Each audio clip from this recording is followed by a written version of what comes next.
ولا من القرآن إلا رسمه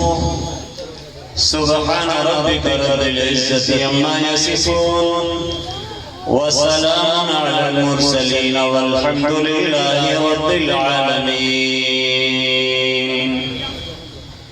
مولاي صل وسلم دائما أبدا على حبيبك خير الخلق كلهم هو الحبيب الذي ترجى شفاعته في كل هول من الأهوال المقتحم حضرات محترم برادران اسلام قابل قدر دوستو بزرگو بھائیو اور اسٹیج پر تشریف فرما حضرات علماء کرام ہم سب کے سب ایک اللہ ایک رسول ایک کتاب ایک مذہب اور ایک شریعت کو ماننے والے ہیں ہمارا خالق کون ہے محبت سے کہیے کون ہے ہمارا پیدا کرنے والا کون ہے ہمیں راہ ہدایت دکھانے والا کون ہے ہمارا پیارا اللہ ہمارا خالق ہمارا مالک ہمارا رازق ہمیں تمام کی تمام نعمتیں عطا کرنے والا وہ اللہ جس نے ہمیں مادی نعمتیں عطا کی ہیں تو ساتھ ہی روحانی نعمتیں بھی عطا کی ہیں جہاں مجھ اور آپ کو کھانے کو عطا کیا ہے جینے کے لیے ساری ضرورتیں ہمارے رب نے جہاں پہ عطا کی ہیں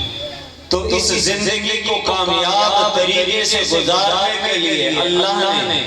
ہمارے لیے ایک ہادی ایک رہنما ایک راستہ دکھانے والا پیغمبر اعظم جناب محمد رسول اللہ کہہ دیجئے صلی اللہ علیہ وسلم جب حضور پاک کا پاک نام آئے تو کیا کہنا چاہیے حضور بھی پاک ہیں حضور کا نام بھی پاک ہے پیارے نبی صلی اللہ علیہ وسلم کی ایک ادا حضور کی صفات بھی پاک ہے جس طرح خدا کی خدائی میں کوئی مثال نہیں ہے مصطفیٰ کی مصطفائی میں کوئی مثال ہے اللہ اپنی ذات میں بے مثال تو اسی طرح اپنی صفات میں بھی بے مثال ہے جی اور اللہ نے اپنے نبی جناب محمد رسول اللہ کو جو منتخب کیا ہے میرے نبی کی ذات جیسی بھی بشر میں سے کسی کی ذات نہیں ہے میرے نبی کی صفات جیسی بھی کائنات میں کسی کی صفات نہیں ہے جی بڑے بڑے آئے جنہوں نے ہمارے نبی کی تعریفیں کی کسی نے عربی میں کسی نے فارسی میں کسی نے سنسکرت میں کسی نے عبرانی میں کسی نے سریانی میں کسی نے ہندی میں کسی نے اردو میں کسی نے پنجابی میں کسی نے سریانی میں مختلف زبانوں میں جناب رسول کریم صلی اللہ علیہ وسلم کی مدح و ثنا کی گئی لیکن کہنے والوں نے جب کہا تو ان کے الفاظ ختم ہو گئے عبارات ختم ہو گئی ان کے جملے ختم ہو گئے کلام ختم ہو گئے کسی کہنے والے نے کہا تو عجیب کہا یا صاحب الجمالی ویا سید البشر من وجهك المنیر لقد نور القمر لا يمكن ثناء كما كان حقه بعد خدا بزرگ توئی قصہ مختصر فرمایا کہ اگر میں نبی کے جمال کی تعریف کروں تو میں کہوں کہ جمال تو میرے نبی صلی اللہ علیہ وسلم کی ذات سے پھوٹا ہے جی حسن اور خوبصورتی کائنات میں کسی کے پاس ذاتی نہیں تھی اگر ذاتی طور پر کسی کے پاس جمال تھا تو وہ میرے نبی کی ذات تھا یا صاحب الجمال جی اگر چاند کو خوبصورتی ملی ہے تو وہ میرے نبی صلی اللہ علیہ وسلم کے جمال کا صدقہ ہے اگر آسمانوں کو زینت ملی ہے نور ملا ہے تو وہ میرے نبی صلی اللہ علیہ وسلم کے وجہ منیر کا صدقہ ہے یا صاحب الجمال و یا سید البشر او جمال والے او پوری کی پوری بری نوع بشر کے سردار من وجهك المنیر لقد نور القمر تیرے روشن چہرے سے چاند کو روشنی ملی ہے جی وہ حضرت جابر بن عبداللہ ہے نا، وہ مسجد نبوی میں بیٹھے ہیں اور کہنے لگے کہ میں نبی پاک صلی اللہ علیہ وسلم کے ارد گرد حضرات صحابہ کے مجمع میں بیٹھا ہوں اور عجیب میرا منظر ہے، محلے وقوع اور خد و خال کے منظر جیسا تھا۔ فرمایا میں سامنے بیٹھا ہوں، میری نظر جناب نبی اکرم کے رخ انور پہ ہے اور اچانک میں نے حضور کے سر مبارک سے اوپر نظر ڈالی تو 14ویں رات کا چاند چمک رہا تھا۔ میرے دل میں اچانک خیال آیا کہ لوگ تو چاند کو بھی بڑا حسین و جمیل کہتے ہیں اور میں نے اپنے نبی کے حسن و جمال کا بھی مشاہدہ کیا ہے۔ آج میں فیصلہ تو کروں کہ میرا نبی زیادہ حسین ہے کہ آسمان کا چاند زیادہ حسین ہے۔ کہا میں نے اپنے پیارے نبی کے رخ انور پر بھی نظر ڈالی، میں نے آسمان پر چمکتے ہوئے 14ویں کے چاند بدر منیر پر بھی نظر ڈالی، میں حضور کے رخ انور کو بھی بڑے غور سے دیکھتا ہوں، پھر میں چاند کی طرف بھی دیکھتا ہوں۔ ایک دو نظروں میں میں نے فیصلہ کر لیا کہ چاند سے تشبیہ دینا یہ بھی کوئی انصاف ہے، چاند سے یعنی میرے نبی کے چہرے کو چاند سے تشبیہ دینا یہ بھی کوئی انصاف ہے۔ چاند کے چہرے پہ چھائیاں میرے مدنی کا چہرہ صاف ہے۔ تو کہا من وجہک المنیر لقد نور القمر، اے نبی تیرے روشن چہرے سے تو چاند کو روشنی ملی، لا یمکن الثناء کما کان حقہ، جیسے آپ کی تعریف اور ثنا کا حق ہے وہ ممکن ہی نہیں ہے کہ آپ کی تعریف کی جا سکے۔ کیوں؟ اس لیے کہ بعد از خدا بزرگ توئی قصہ مختصر، میں اگر کہہ سکتا ہوں تو اتنا کہہ سکتا ہوں کہ خدا کے بعد اگر کسی کا مقام ہے تو وہ مصطفیٰ کا مقام ہے۔ کس کا مقام ہے؟ مصطفیٰ۔ کہہ دیجئے صلی اللہ، پیار سے کہیے صلی اللہ علیہ وسلم۔ پیارے نبی پر درود پاک پڑھنا یقین جانو افضل ترین عبادت ہے۔ جی حضور علیہ السلام نے ایک مرتبہ درود پاک کے فضائل بیان کرتے ہوئے لوگ کہتے ہیں جناب درود تو صرف وہ ہے جو سپیکر کھول کے پڑھا جائے، حالانکہ خدا کی قسم مجھے اپنے اکابر کے ساتھ جن کے ساتھ ہم کا وابستہ ہیں، جن کے ہم نام لیتے ہیں، آئیے تو صحیح حضرت شیخ الحدیث مولانا زکریا نبر اللہ مرمدہ نے آپ بیتی میں آخر کے اندر لکھا ہے، فرمایا اب تو میرا حال یہ ہے میں نے اپنی زندگی کا مقصد اور مشن ہی درود پاک کی اشاعت کو بنا لیا۔ فرمایا اور کچھ نہیں تو دن میں 4 سے 5 ہزار مرتبہ روزانہ درود پاک پڑھ لیتا ہوں۔ میں اور آپ کتنی مرتبہ پڑھتے ہیں؟ جی میں عاشق رسول بھی کہلاتا ہوں، سپیکر کھول کے لوگوں کے کان پھاڑ دیتا ہوں درود پاک کے نام پر، لیکن ہو سکتا ہے مجھے 100 مرتبہ بھی درود پاک پڑھنے کی توفیق نہ ملے۔ آئیے میں اپنے اکابرین میں سے حضرت مولانا رشید احمد گنگوہی رحمت اللہ علیہ فرمایا کرتے تھے جی رمضان اور شعبان میں یومیہ 10,000 مرتبہ درود پاک پڑھتا ہوں۔ جی آئیے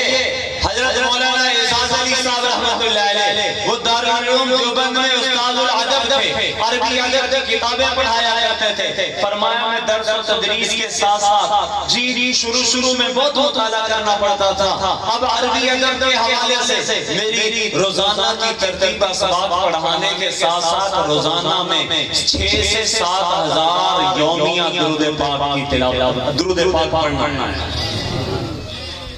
جی اور اگر آپ تھوڑا سا اور آگے جائیں حجت الاسلام مولانا قاسم نانوتوی رحمت اللہ علیہ ایک مکتبے پر اردو کمپوزنگ کیا کرتے تھے اور اسی طرح پروف ریڈنگ جی اردو کی اصلاح کیا کرتے تھے۔ فرمایا کرتے تھے میں پروف ریڈنگ کرتے کرتے صبح سے شام تک 10,000 مرتبہ درود پاک پڑھ لیتا ہوں۔ یہ قاسم نانوتوی وہ ہے جس جس نے دارالعلوم دیوبند کی بنیاد رکھی. اب جس نے بنیاد رکھی اگر وہ حضور کا ایسا عاشق ہے روزانہ 10,000 مرتبہ درود پڑھتا ہے تو اس کے ادارے کو اللہ پوری دنیا میں کیوں نہیں چمکائے گا؟ جی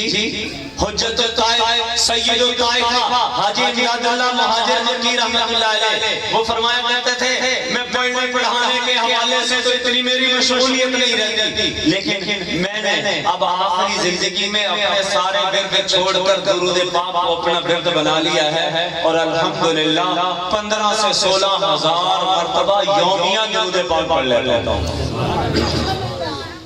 جی آپ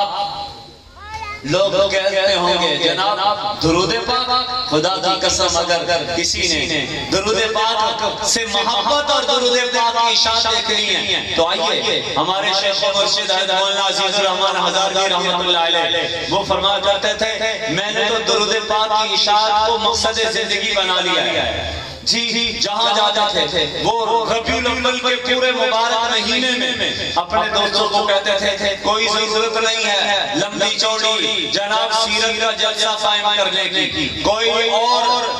کسی اور قسم کی ایکٹیویٹیز کی. فرمایا مجھے تو یہ بتاؤ تم نے درود پاک کتنا پڑھا ہے؟ حضرت کی بٹ گرام میں ایک خانقاہ ہے اس خانقاہ میں حضرت وہ اپنی زندگی کے آخری 2019 میں گئے تو وہاں پر وہ ربیع الاول کی پہلی تاریخ تھی. ربیع الاول کی پہلی تاریخ میں وہاں جو متوسلین کا مجمع تھا بٹ گرام میں آس پاس سے ادھر ادھر سے وہ کوئی 2 سے 1000 سے بھی زیادہ لوگوں کا مجمع جمع ہو گیا. فرمایا میں اس ربیع الاول کی آخری تاریخ کو 29 کو یا یکم ربیع الثانی کو آپ کے پاس آؤں گا. میں آپ سے پوچھنا چاہوں گا کہ بتاؤ تم درود پاک پورے ربیع الاول کے مہینے میں جس مہینے میں میرے نبی تشریف بھی لائے جس مبارک مہینے میں میرے نبی دنیا سے تشریف بھی لے گئے تم نے حضور علیہ السلام پر درود پاک کتنا پڑھا ہے؟ اور فرمایا اسی سال ربیع الاول کے مہینے کے جتنے حاضرین تھے سب سے کہا پہلے اپنے اکابر کی یہ صورت یہ ان کی درود پاک کا بیر عمل بتایا. فرمایا ایک میرے اکابر میں سے ایک بزرگ ایسے تھے جو 1000 مرتبہ 10,000 مرتبہ درود پاک پڑھتے تھے. آپ بتاؤ کہ ربیع الاول کے مہینے میں کتنا درود پڑھو گے؟ ایک آدمی کھڑا ہوا کہتا ہے میں 5,000 مرتبہ پڑھوں. حضرت نے فرمایا بس 5,000 سے زیادہ کوئی نہ پڑھے لیکن مجھے یہ پورا مجمع میرے ساتھ وعدہ کرے کہ ہم کم از کم ربیع الاول کے مبارک مہینے میں حضور پر اتنا درود پڑھیں گے. جی آج تو ربیع الاول کی بھی یکم ہو گئی ربیع الثانی کی بھی یکم ہو گئی ربیع الاول میں جی اب 2000 کا مجمع ہے. اب 2000 کا مجمع اگر 5,000 بھی پڑھے تو ایک دن میں کتنا بنتا ہے؟ کیلکولیٹر میں ذرا ہے جی اور پھر یومیہ وہ جتنے لوگ ہیں وہ پورے 30 دن اتنا پڑھے کتنا بنے گا؟ وہ قدرتی حضرت کی ایک کتاب ہے یہ جنت ذکر اللہ کے حلقے جنت کے باغ جی وہ اس کے اندر حضرت فرمایا جب ربیع الاول کے آخر میں وہاں پہ گئے جی تو وہاں لوگوں سے پوچھا جی میں ربیع الاول کے شروع میں آیا تھا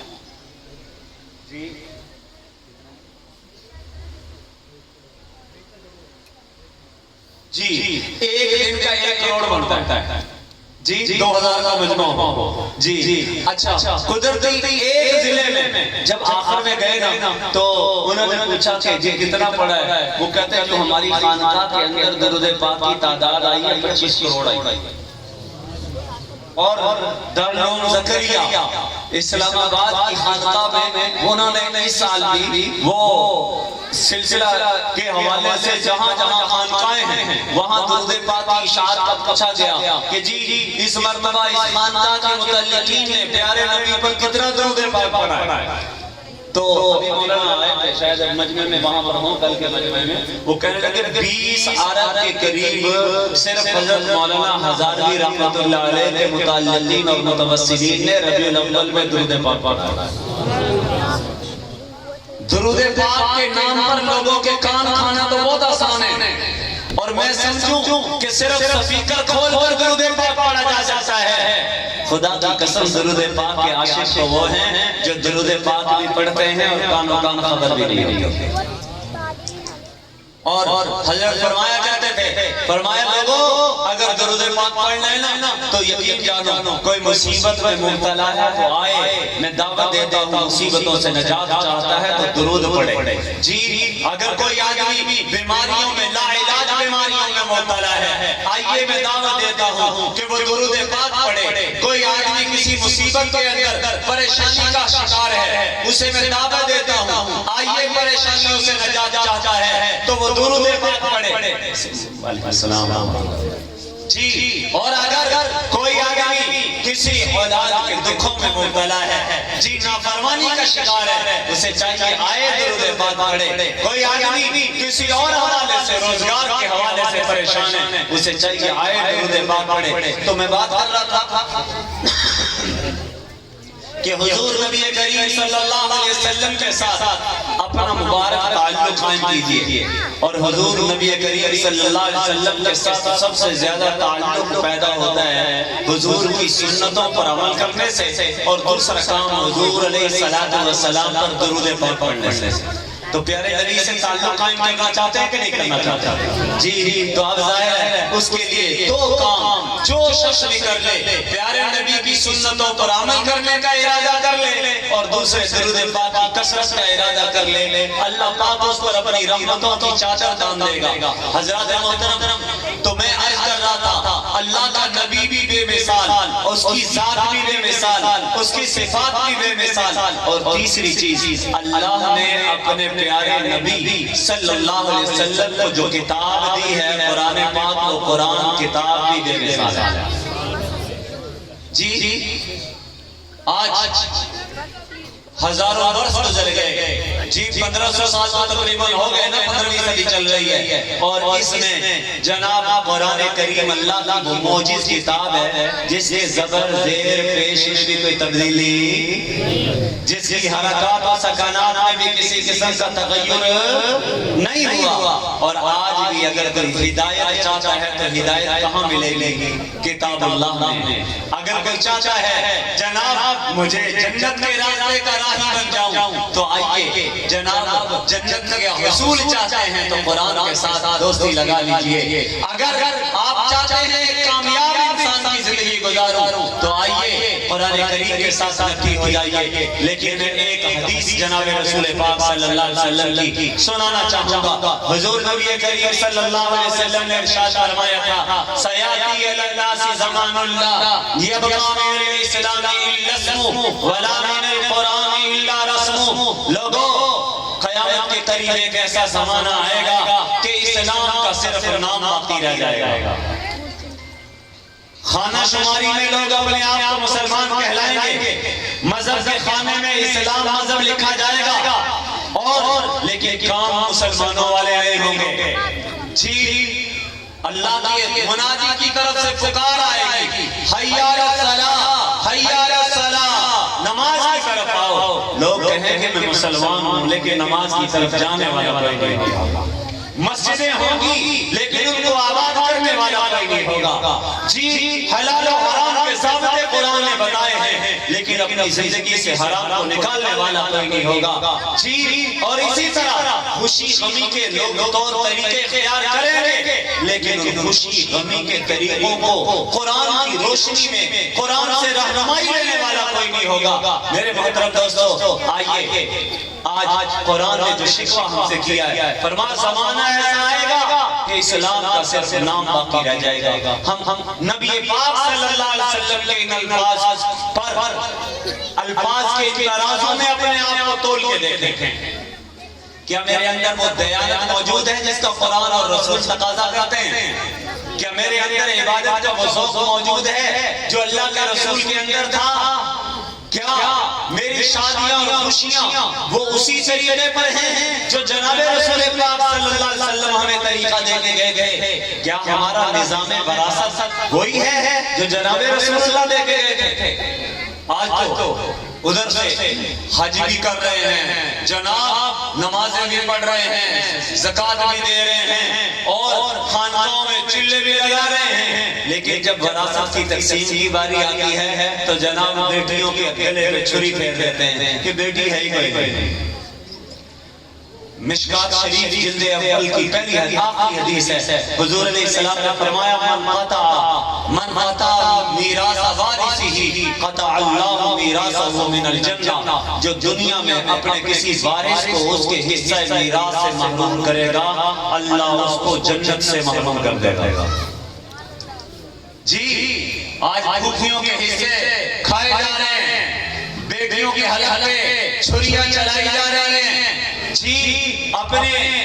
جناب آئزہ آرین میں اپنے چہیتوں کو نوازا جا رہا ہے اور بیٹیوں کو مرحوم اور مارا ہوا لکھایا جا رہا ہے۔ میرے نبی کا طریقہ تو یہ نہیں تھا۔ حضور نبی کریم صلی اللہ علیہ وسلم تو جو نظام وراثت دے کے گئے تھے، اس نظام وراثت میں فرمایا للذکر مثل حظ الانثیین، اگر بیٹا تیرا ہے تو بیٹی بھی تیری ہے، اگر بھائی تیرا ہے تو بہن بھی تیری ہے، جی اور اگر جناب باپ اور چچا تیرے ہیں تو پھوپھیاں بھی تیری ہیں، جی اور ظاہر ہے جب تم کلکم بنو آدم، تم سارے کے سارے آدم کی اولاد ہو، اور ظاہر ہے اللہ کے رسول نے اولاد آدم کے لیے ایک وراثتی حصے مقرر کر دیے ہیں۔ یہ نہیں ہے کہ جناب بیٹوں کو نواز کے چلے جاؤ، بیٹیوں کو محروم کر کے چلے جاؤ۔ آج کتنے لوگ ہیں جی جو پورا سورا اور اگر دین کا نام استعمال کرنے والے خدا کی قسم جب وراثت کا معاملہ آتا ہے وہ بھی دین کے نام پر دھبا بنتے ہیں۔ جو وراثت میں سے اہم پراپرٹیز ہوتی ہیں نا، وہ پہلے آپ فلانے پتر دے نام ہدیہ، یہ فلاں بیٹے کے نام ہدیہ، یہ فلاں بیٹے کے فلاں جی بیٹے کے نام ہدیہ، اور جب باقی جو چھان پورا رہ جاتی ہے نا، کہتے ہیں یہ میرے مرنے کے بعد میرے وارثوں میں شرعی حصے کے مطابق تقسیم کر دی جائے۔ مجھے ابھی کوئی پچھلے 12-13 دن پہلے ایک خاتون کا ڈیفنس سے وہ فون آیا ہے، وراثتی حصے کے حوالے سے پوچھ رہے تھے ان کی کہ کوئی پلازے ہیں، پلازوں کے اندر 4-5 پلازے ہیں مختلف جگہوں پہ، بڑی اہم جگہوں۔ اب باپ نے 3 بیٹوں کے نام 3 پلازے لکھ دیے اور باقی جو زری زمین تھی نا اس میں کہا میں مرنا چاہتا ہوں، اللہ کا منہ دکھانا چاہتا ہوں، جی وہ میری وراثت میں جو زری زمین ہے نا اس زری زمین کے اندر میرے بیٹے اور بیٹیاں جو ان کا شرعی حصہ میراث ہوتا ہے نا وہ ان کو دیا جائے۔ اب وہ جہاں وراثتی زمین ہے وہ جا کے دیپال پور میں، اور جہاں جو بڑے بڑے پلازے ہیں اربوں روپے کے وہ جناب گلبرگ میں، ڈیفنس میں، بحریہ میں، اور وہ اربوں کی ملکیت وہ بیٹوں کے نام کرتی، جہاں لاکھوں روپے میں ہے وہاں کہہ دیا جناب یہ بیٹیوں کو بھی، اگر بیٹے کو 20 ایکڑ آئیں گے تو بیٹی کو بھی 10 ایکڑ ملنے چاہیے۔ بھئی جو تم نے چھرا پھیرا ہے نا وہ پلازوں کے حوالے سے بیٹوں کو محروم کیا ہے اور اپنے آپ کو دیندار بھی سمجھ رہے ہو۔ یاد رکھنا میرے نبی نے فرمایا تھا من قطع میراث وارثہ قطع اللہ میراثہ من الجنہ، جس نے اپنے کسی وارث کو اس کے حصہ میراث سے محروم کر دیا۔ اور قطع کی 2 صورتیں ہیں، قتل قتل جز، کلی طور پر محروم کر دینا یا جزوی طور پر محروم کر دینا۔ حضور نے فرمایا ایسا شخص اللہ پاک جنت سے محروم کر دیں گے۔ آئیے میرے محترم دوستو یقین جانو جہاں پر لوگ وہ اپنی اربوں روپے کی پراپرٹیاں اور اس کے اندر بھی اپنے بیٹوں کو وارث بنا کے جا رہے ہوتے ہیں، بیٹیوں کو محروم کر کے جا رہے ہوتے ہیں، یاد رکھیں جی ایسے بھی واقعات ہوئے ہیں آپ کے اسی علاقے میں جی جن کے لیے ساری زندگی کماتے رہے، اسی بیٹی اور بیوی نے جناب اپنے خامن کو زہر دے دیا ہے جی۔ کئی دنوں بعد سامنے خبر آئی کہ جناب وہ اصل میں زہر دینے والے گھر والی تھی، اولاد ہی تھی۔ ہمارے والد صاحب ایک بریگیڈیئر تھے جن وہ ان کی اربوں روپے کی پراپرٹی تھی، بیٹے نے زہر دیا ہے صرف اس وجہ سے کہ باپ ماری نہیں رہا اور اس وراثت کا ہم حصے داری نہیں بن رہے، مالک نہیں بن رہے، آج ہمیں اس سے لینا پڑ رہا ہے تو جس اولاد کے لیے آدمی نہ دن دیکھتا ہے نہ رات دیکھتا ہے، اسی اولاد کی وجہ سے آدمی اپنی آخرت کو برباد کر رہا ہے۔ تو میرے محترم دوستو، حضور نبی کریم صلی اللہ علیہ وسلم جو دین لے کر آئے ہیں، اس دین پر خدا کی قسم وعدہ اللہ کا کب ہے؟ ان تنصر اللہ ینصرکم ویثبت اقدامکم، اگر تم اللہ کے دین کی مدد کرو گے، وہ رب الہی تمہارے دین کی مدد کرے گا، تمہاری مدد کرے گا۔ جی مدد تمہاری مدد اور اللہ کی مدد کیا ہے؟ اللہ کے دین کی مدد کا مطلب اللہ کے پورے دین پر چلنا۔ آج ہر طرف سے خدا کی قسم مسلمانوں کے پٹنے کی سزائیں آ رہی ہیں۔ غزہ اور فلسطین میں مسلمان نہیں مر رہے، لبنان کو بارود نہیں بنایا جا رہا، جی چچینیا میں، شیشان میں، اور اسی طرح مختلف بلاد اسلام میں، شام میں سنی مسلمانوں کے ساتھ کیا ہر طرف سے یہ جو خبریں آ رہی ہیں نا، یقین جانو دلوں کو کربناکی میں مبتلا کرنے والی وہ اس کے پیچھے میرے اور آپ کے اعمال ہیں۔ میں مسلمان بننے کے لیے تیار نہیں ہوں، میں اللہ کا فرما بردار بننے کے لیے تیار نہیں ہوں، تو ظاہر ہے اللہ کی طرف سے بھی رحمت کے فیصلے، این خیال است و محال است و جنون، یہ تو پاگل پن کی باتیں ہیں۔ آج جی ہمارے آپسی معاملات، بھائی کا بھائی سے دل صاف نہیں ہے، باپ کا بیٹے کے بارے میں دل صاف نہیں ہے، قرابت داروں اور رشتہ داروں کے خون سفید ہو چکے ہیں، کوئی کسی کو دیکھ کر جی خوش ہو کر ہوتا نہیں ہے، جناب جلتے بھنتے ہیں۔ تو کیا میرے نبی تو فرما کے گئے تھے، جس سینے میں کینہ ہو وہ سینہ سینہ کے لانے کے قابل نہیں ہے۔ جی آئیے اپنے دلوں کو پاک کیجئے، اپنے پیارے اللہ سے دوستی کیجئے، اپنے پیارے حبیب صلی اللہ علیہ وسلم کے مبارک طرز زندگی کو اختیار کیجئے، خدا کی بغاوتوں کو چھوڑ دیجئے، اللہ کی اطاعت کی طرف آ جائیے۔ اور اگر آج ہم نے یہ فیصلہ نہ کیا، اپنے رخ بدلنے کی کوشش نہ کی، تو یاد رکھیے جی آج میرے نبی نے جو فرمایا تھا سیبقی علی الناس زمان لا یبقی من الاسلام الا اسمہ، مسلمانوں کا صرف نام باقی رہ جائے گا، اور آج وہ ایسا ہی رہا۔ میں نام کے خانے میں تو مسلمان ہوں، کیا میری نماز بھی وہ نماز ہے جو ایک مسلمان کی نماز ہونی چاہیے تھی؟ کیا میرے معاملات حلال و حرام کے اعتبار سے وہ ہیں جو ایک مسلمان کا جن سے مطالبہ اور تقاضا کیا جاتا ہے؟ کیا مجھ اور آپ کے اندر وہ رہن سہن کی وہ اسلامی معاشرت کا نظام زندگی موجود ہے جس کا اللہ اور رسول نے ہم سے مطالبہ کیا ہے؟ یاد رکھیے اگر ہم اپنی عملی زندگی میں مسلمان بننے کے لیے تیار نہیں ہیں تو پھر اللہ کی رحمت سے کی امیدیں نہ رکھیے۔ آج جو ہمارے ساتھ ہو رہا ہے ٹھیک ہو، لیکن اگر بچنا چاہتے ہیں ان حالات سے تو آئیے توبہ کیجئے، اللہ سے معافی مانگ لیجئے، اللہ کے رسول کو وسیلہ بنا لیجئے، اور اپنی رب کی بارگاہ میں سچے آنسو بہا لیجئے۔ اپنی زندگی کے سارے گناہوں کو معاف کروانا چاہتے ہیں اور اللہ کو منانا چاہتے ہیں تو آئیے استغفروا ربکم انہ کان غفارا، اپنے رب سے معافی مانگ لو، وہ رب تمہارے سارے کے سارے گناہوں کو معاف کر دے گا۔ میرے محترم دوستو آج آگے فیصلہ کر کے رکھیں، ہم نے اپنی زندگی سے گناہوں کو نکالنا ہے،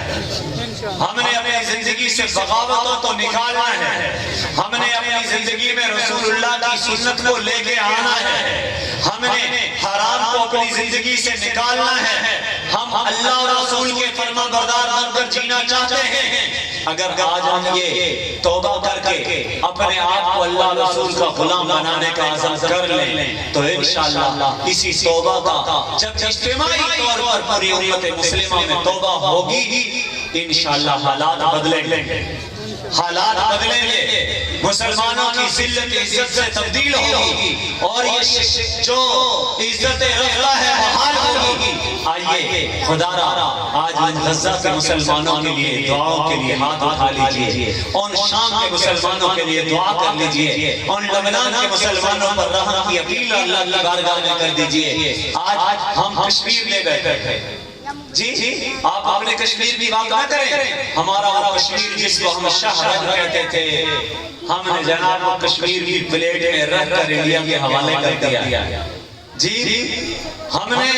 اس کے اوپر خاموشی اختیار کر لی ہے۔ آج بھی کشمیری مسلمان یقین جانے جس ذلت کی زندگی گزار رہے ہیں اس کے اندر ہم پاکستانی بھی برابر کے مجرم ہیں، اور اپنی ان بہنوں بیٹیوں کی عزت جو ہم نے تار تار کی ہے اس میں آج ہمارا پاکستان بھی مجرم ہے۔ آج اگر عزت کی زندگی جینا چاہتے ہیں تو آئیے طالبان نے افغانستان کے اندر عزت کی زندگی جی کے دکھائی ہے جی، انہوں نے ایک مسلمان کی خاطر پوری دنیا کی نیٹو اور طاقت سے ٹکرا گئے۔ انہوں نے کہا سرزمین افغانستان میں اگر ایک مسلمان مجاہد مہمان آیا ہے تو ہم اس کو امریکہ کے حوالے نہیں کر سکتے۔ دنیا سے ٹکرا گئے، اپنے مشن سرکار بن گئے۔ آج دنیا نے دیکھا ہے نیٹو اور امریکہ ذلیل ہو کر گھٹنے ٹیک کر ناک رگڑ کر وہاں سے نکلے ہیں، اور آج بھی افغانستان اسلامی ملکوں میں وہ ملک ہے جس کے ذمہ قرض کوئی نہیں۔ 20 سال تک جنگ کے اندر مبتلا رہنے والا ملک آج اس کی کرنسی ہم سے کئی گنا آگے ہے۔ وہاں ایک ڈالر 86-88 روپے کا ملتا ہے، اور یہاں ڈالر جناب وہ 350 ساڑھے 300 کے قریب پہنچا ہوا ہے، نہیں 300 کے قریب، 350 کے قریب۔ تو حضرات محترم آئیے، دنیا میں اللہ نے یہ ثابت کر دیا ہے کہ عزت العزت للہ، عزت اللہ کے لیے ہے، ولی رسولہ، عزت اللہ کے رسول کے لیے ہے، ولی المومنین، اور عزت اللہ کو ماننے والوں کے لیے ہے۔ آج جی افغانستان کے ان ملاؤں نے، ان داڑھی پگڑی والوں نے پوری دنیا کو یہ پیغام دیا ہے ہم اسلام کے ثبوت ہیں، اسلام کی بات کرتے ہیں، کلمہ کی بات کرتے ہیں، حق کی بات کرتے ہیں، پوری دنیا نے یہ پیغام دیا ہے۔ آج بھی اگر طالبان نے اگر یہ سارا کا سارا ایک نظام قائم کیا ہے تو خدا کی قسم یہ خلوص ہے حجت الاسلام مولانا قاسم نانوتوی کا، جس کے چشمہ صافی اور چشمہ دیوبند سے جو صاف پانی پی کر آج پوری دنیا کے سامنے ایک پیغام دیا ہے کہ اسلامی شریعت نافذ کی جاتی ہے تو ایسے کی جاتی ہے۔ تو حضرات محترم پاکستان بھی جو حاصل کیا گیا تھا، ہمارے بڑوں نے نعرہ لگایا تھا کہ پاکستان کا مطلب کیا، میرا خیال آپ بھول گئے ہیں، ہمارے بڑوں نے جو نعرہ لگایا تھا ذرا زور سے لگائیں، پاکستان کا مطلب کیا، پاکستان کا مطلب کیا، اللہ کے لیے جو ملک لیا گیا تھا نا، اس کا مطلب ہمارے بڑوں نے جو قربانیاں دی تھی، لاکھوں شہید ہوئے تھے، لاکھوں عورتیں بیوہ ہوئی تھی، لاکھوں بچے یتیم ہوئے تھے، وہ یہ چاہتے تھے جس ملک میں ہم جائیں گے وہ زمین خدا کی ہوگی تو نظام بھی خدا کا ہوگا، وہ دھرتی خدا کی ہوگی تو وہاں پر نظام بھی خدا کا ہوگا۔ تو آج 77 سال گزرنے کے باوجود آپ کے تھانوں اور کچہریوں میں نظام خدا آیا ہے؟ بول نہیں رہے۔ آپ کی عدالتوں میں خدائی نظام ہے؟ آپ کی کچہریوں میں مصطفی نظام ہے؟ آپ کے تھانوں میں مصطفی نظام ہے؟ نہیں ہے۔ ہم نے 77 سال اپنے اس ملک کے لیے خون دینے والے شہیدوں سے بے وفائی کی ہے، اور اس جرم کی ہمیں سزا مل رہی ہے۔ ورنہ 1956 میں میرے نانا رحمت اللہ علیہ نے حج کیا تھا، اس وقت پاکستان کے 500 روپے میں حج کیا گیا، یہاں کے 1 روپے کے بدلے میں وہاں کے جی 24-25 ریال ملتے تھے، ایک زمانہ ہوتا تھا، اور آج 1 ریال کے بدلے میں ہمیں 80-90 روپے کا 1 ریال ہو چکا ہے، اور ہم نے اپنے ان شہیدوں سے بے وفائی کی ہے۔ آئیے اللہ کی زمین پر اللہ کے نظام کی بات کرنی چاہیے، کرو گے؟ خدا کی زمین خود کس کی ہے؟ خدا کی زمین خدا کی ہے۔ جناب